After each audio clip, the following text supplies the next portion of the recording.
पैसा के ऐड जमा गाओ तरह सन उपनावती में फ्री में रमी बगाए खाली जे कुछ छूट छाट भेटा जाओ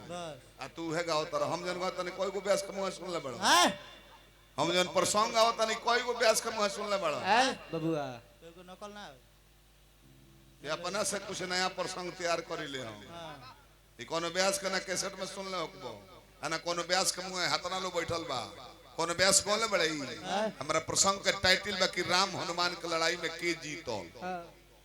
ओहो में हनुमान जी जीत रहले राम आ हनुमान के लड़ाई में भक्त भगवान के लड़ाई में कहो कहा लगी करे बड़ाई राम न सकहि नाम गुण गाई वाह वाह तो हम कुछ रिसर्च करी ले कुछ नया खोज प्रसंग में करी ले पर ध्यान दे विशेष तू कहले तू काशी के राजा हव धरती में ना गिराला अच्छा राजा एगो बात बताओ हम तो एने ओने झगड़ा लगाओ तो रहले भैया तन बात कही न कही एने ओने बराबर बात कही करत रहिले हम एक दूसरा में झगड़ा लगावत रहिले तार मन होइत न त्रिविक्रम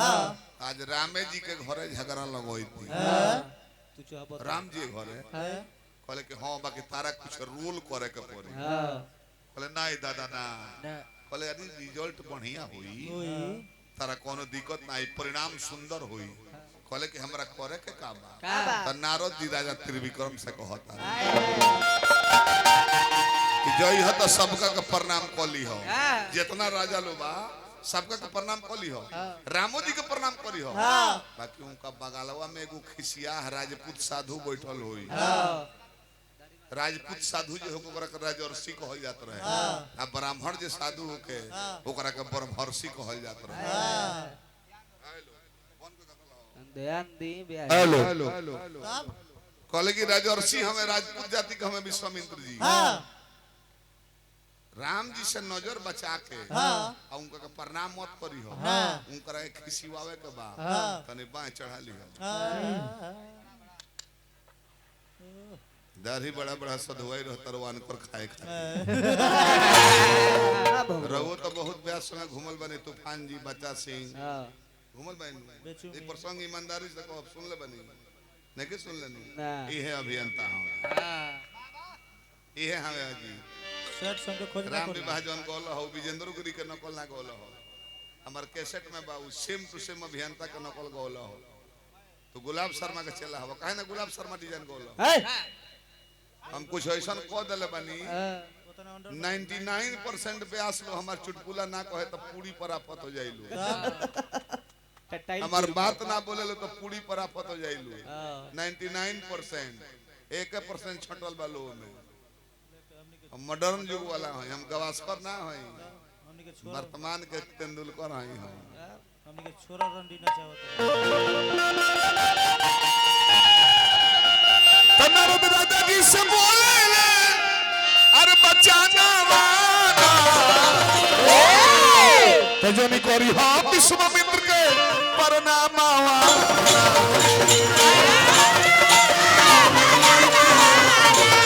जनी करी हां विश्वामित्र के प्रणामवा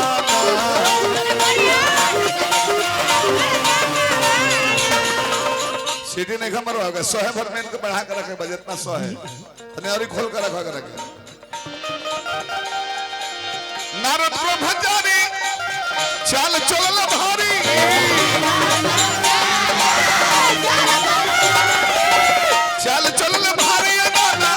मन में बिचारी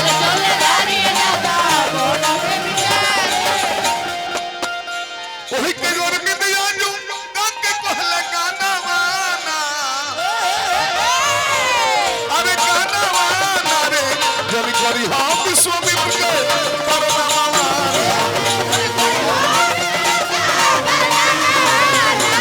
जब करी हां विश्वामित्र के प्रणामवा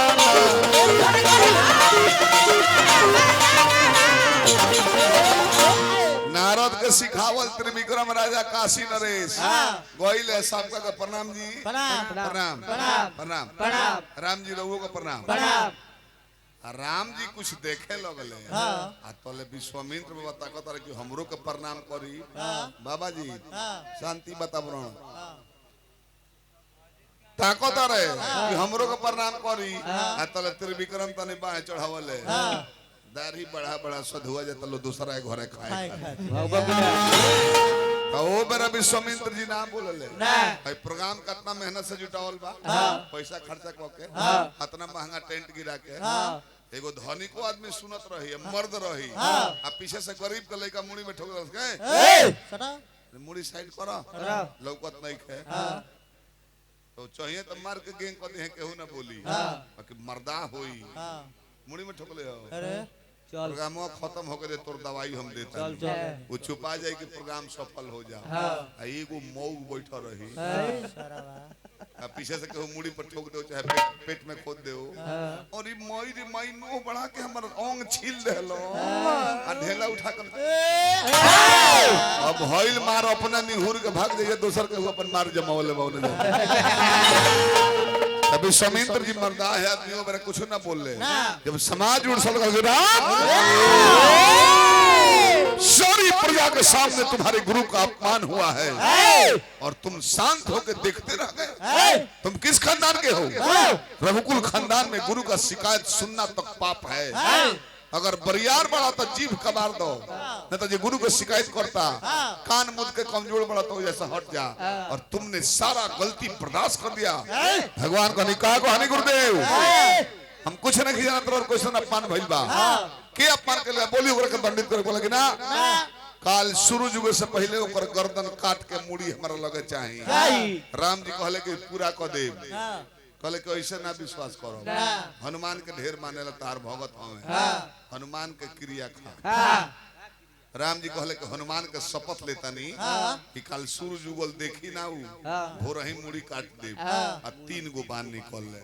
धन हजिला छपारा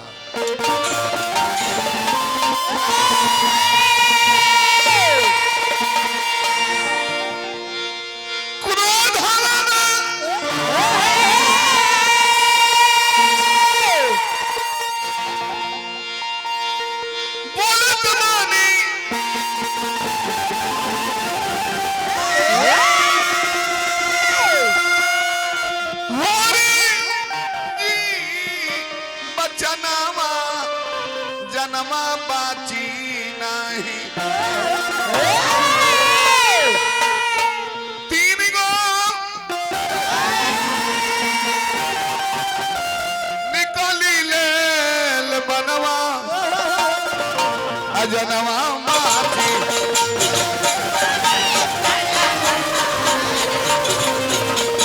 3 गो निकली ले बनवा जनवा बाची।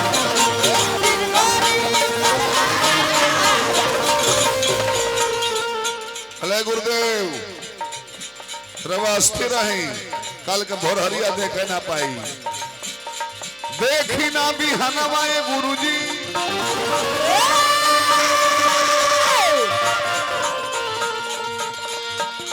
कि देखी ना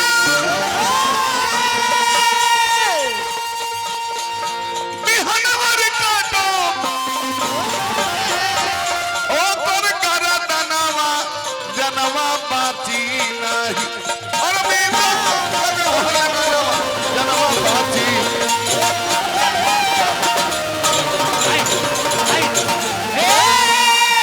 3 गो बाण भगवान राम निकाले हन के ऊपर गर्दन भोरे काट दे गुरुदेव तो काट दे देखी नीमन बात हाला होला बाकी बौर की बात ओकरा से जल्दी हाला हो जाला। अमरेंद्र मुखिया जी के नाम पर पुरस्कार हार्दिक प्रणाम। अब हईल हालांकि कल सवेरे काशी नरेश त्रिविक्रम के गर्दन कटा जाए सूरज उगल देख ना पाई है ये हाला जब सुन ले त्रिविक्रम कहले कि नारद नारद बाबा जल्दी सामने आवो। नारायण नारायण राजन अब केहू के जान आफत में पड़ल होके कि भोरे मुड़ी कटा जाई गारंटी बा वो जब मुलायम से बोलबा तो वो और ही गरमाए लगे। नारद कहते कि राजन तुम्हारे चेहरे पे चिंता की लकीर झलक रही है आखिर कारण क्या है? बोले कि तेरा कारण लोगो था ये जब मुड़ी कटा वाले बा आगे नाथ ना पीछे पगहा बे मतलब घूमो हर जगह कौन उपाय लगे बगड़ा बोले कि मुड़ी कटा जाई उपाय बा हनुमान अपना माई से भेंट कर जाता रहे घूमत फिरत लोगन से मिलत ते तिरछा निकल जू जो आ उनका से पहले जाके अंजनी माई के गोड़ धोली है हाँ आ तबले मत छोड़ी है हाँ जले हनुमान के क्रिया खा के ना कहत कि हम तोर जान बचाए ओकरा बाद सब बात बताई है पहले ना ना अब त्रिविक्रम काशी नरेश गोइल बड़े आ अंजनी माई के दोनों गोड़वे छान लेता रह जाए कि हाथ जोड़ी पूजे ले चरण माई अब पूरा करो पूरा करो पूरा करो मां के यार मनवाए माई पूरा करो मां के यार मनवाए माई आप हम पर नवाए माई आप हम पर नवाए माई कसम बचल हमर जनवाए कसम बचल हमर जनवाए माई